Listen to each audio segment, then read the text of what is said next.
Almost straight away after I graduated, in fact the day after I sat my final oral exam,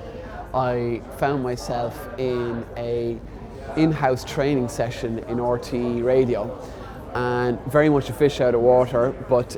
luckily I knew somebody and was persistent and rang them off enough, badgering them for a gig, and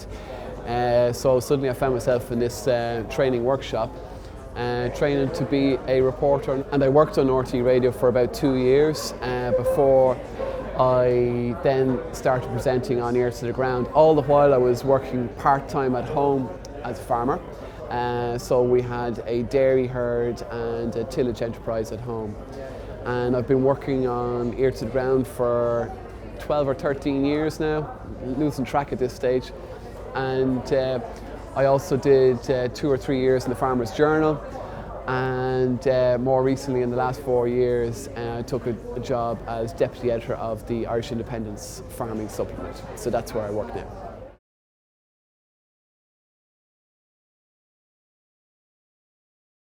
I basically eat, sleep, drink, talk, breathe agriculture. So and being able to say that you've studied it and have a professional qualification in it, I think adds some weight to your opinions, in terms of people feel that, okay, here's somebody who has a specialisation in this particular subject. They're obviously, you know, if you build up a certain amount of work experience in the area, that also helps, but definitely having a degree in agricultural science. I mean, there is no degree that could be more applicable or more appropriate for an agricultural reporter, right?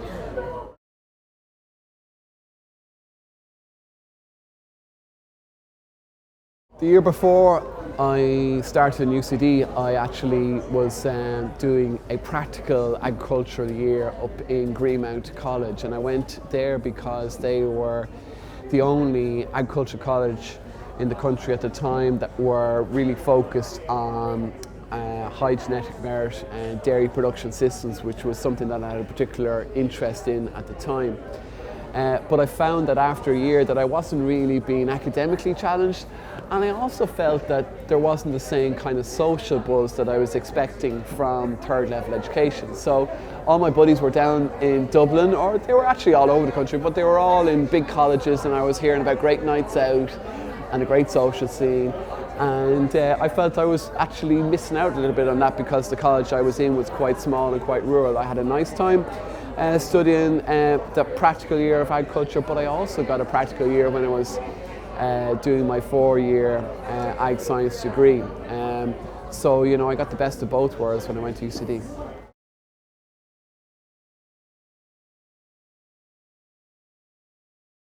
I made some great friends, people I still keep in touch with, even though, you know, they live many miles away, and they don't even work in the same space as me per se, but those friendships have lasted. And I think part of the reason they lasted is because agriculture was almost a self-contained unit within UCD. I mean, when I talk to other people who've come through UCD, they felt a little bit lost because it's such a large university, but the ag faculty socialised together, hung out together, and there was a real bond there between agricultural science students, and that lasted well beyond college. And for me, I think that's the nicest thing that I carried through the years from my days in UCD.